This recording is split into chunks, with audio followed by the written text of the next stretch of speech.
Assalamualaikum warahmatullahi wabarakatuh dan selamat pagi. Bagaimana kabar kalian hari ini anak-anak? Sehat bukan? Terima kasih. Alhamdulillah Rabbil Alamin. Sampai saat ini kita masih diberi kesempatan untuk bertemu secara tidak langsung. Belum bisa tatap muka, tetapi tetap tidak mengurangi rasa syukur kita kepada Allah Tuhan Yang Maha Esa. Untuk mengawali kegiatan hari ini, marilah kita berdoa lebih dahulu menurut agama dan kepercayaan masing-masing. Berdoa mulai. Cukup. Terima kasih. Pertemuan kali ini Ibu ingin menyampaikan bahwa hari ini pelajaran PPKN bab 2 kelas 7 dengan pokok bahasan norma dan keadilan. Untuk bicara tentang norma, kita tidak bisa lepas dari kedudukan manusia sebagai makhluk sosial juga sebagai makhluk individu. Lebih lanjutnya kita mulai saja, yaitu pengertian norma. Norma adalah aturan, kaidah yang dijadikan petunjuk atau pedoman bagi kehidupan masyarakat. Manusia adalah makhluk sosial, artinya bahwa manusia di sini memerlukan orang lain, bekerja sama orang lain untuk memenuhi kebutuhannya. Dengan adanya norma tersebut, hubungan antara manusia yang satu dengan manusia yang lain tercipta, terbentuk hubungan yang harmonis, selaras, seimbang. Jadi tidak saling menyakiti, tidak ada yang dirugikan dan tidak ada juga yang merugikan. Itulah norma. Norma yang ada di masyarakat di sini ada 4 macam. Yang pertama, norma kesusilaan.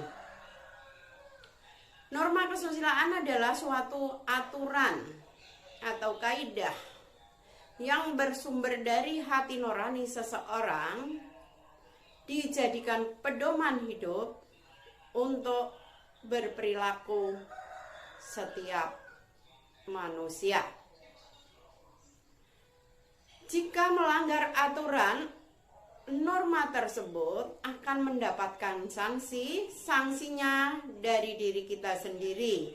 Salah satu contoh misalnya, di saat kalian pelajaran kerjasama dengan orang lain atau ngerpek, itu tahu kalian itu tidak benar. Jadi hati nurani kita mengatakan tidak baik. Tetapi kalau tetap kita jalankan, akan mendapatkan sanksi bukan dari siapa-siapa, tapi dari diri kita sendiri. Kita biasanya menyesal atau ada perasaan malu terhadap dirinya sendiri. Selanjutnya, norma yang kedua, norma kesopanan. Norma kesopanan yang berasal dari masyarakat setempat. Jadi, norma kesopanan ini adalah suatu aturan atau kaidah hidup yang berasal dari masyarakat setempat untuk mengatur masyarakat tersebut. Norma ini tidak sama antara daerah yang satu dengan daerah lainnya, karena berkaitan dengan adat istiadat. Contoh norma kesopanan, misalnya di saat ada orang tua ngomong tidak boleh menyela. Nah, kalau menyela bagaimana? Apakah dapat hukuman atau sanksi? Ada. Hukumannya dari siapa? Dari masyarakat itu sendiri, dari lingkungan itu sendiri. Misalnya sanksinya yaitu dikucilkan. Itulah yang dimaksud dengan norma kesopanan. Norma yang ketiga adalah norma agama. Norma agama adalah suatu aturan yang berasal dari wahyu Allah atau wahyu Tuhan atau kitab-kitab suci agama-agama yang ada di Indonesia. Jadi, kalau melanggar norma tersebut, yang memberi sanksi, sanksinya terdapat di dalam kitab suci masing-masing. Hukumannya atau sanksinya berupa apa? Itu nanti diterima setelah kita sudah meninggal, yaitu mendapatkan dosa atau hukum karma, bilang orang.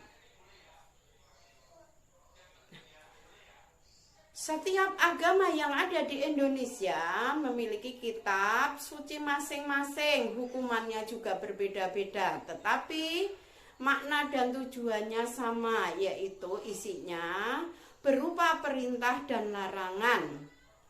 Perintahnya berbuat baik, larangannya melakukan perbuatan yang tidak baik.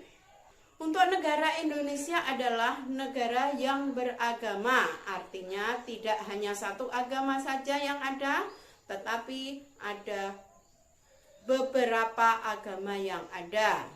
Maka di sini perlu adanya hukum atau aturan atau norma supaya antar umat beragama yang di Indonesia tetap bisa hidup berdampingan, mempunyai prinsip sesuai dengan agama yang dianutnya.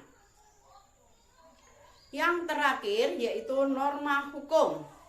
Norma hukum adalah suatu peraturan atau ketentuan yang dibuat atau yang bersumber dari lembaga negara yang berwenang. Jadi sumbernya dari negara. Lembaga yang berwenang di sini yang berhak membuat aturan atau hukum itu adalah DPR bersama Presiden. Jadi di sini norma hukum berlaku untuk seluruh rakyat Indonesia tanpa kecuali.